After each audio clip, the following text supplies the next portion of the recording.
Well, they'd come to me when Frank McGee died. They asked me.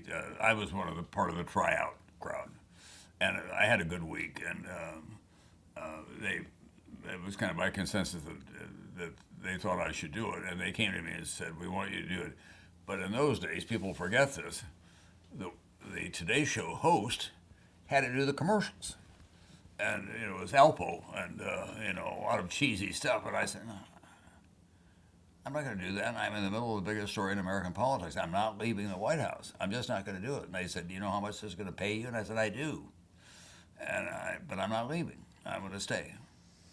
I told a friend later that the following week after I turned him down, they named Jim Hart was a good guy to be the choice.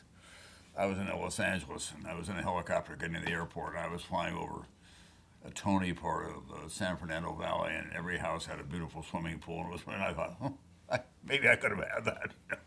But it was an easy call for me. I was not inclined to do that. I wanted to stay with Watergate. But eventually you did it. Eventually, I did. That was they said no reading of commercials. You can help redefine it.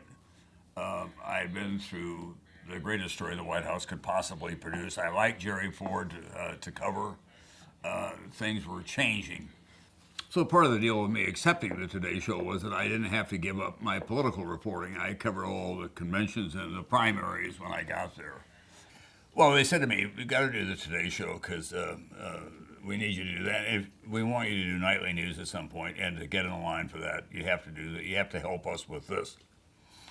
And I said, "Okay." And I was intrigued by living in New York, and the Today Show had cultural range that I liked.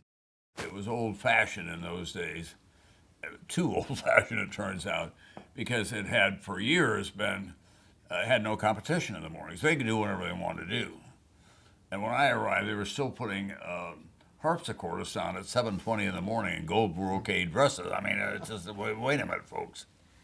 So we had to start changing that, and the ABC had David Hartman was a great guy, and he was doing a Good Morning America, and they caught us and went by us at one point after I'd been there about two years, I guess. And we brought in a different producer by the name of Steve Friedman, who was from Chicago, and I'd known him in L.A., and he was a modern television guy. And he said to me, he called me Prince, the Prince of News. He said, "Prince, we're going to work you to death," but he said it's going to pay off.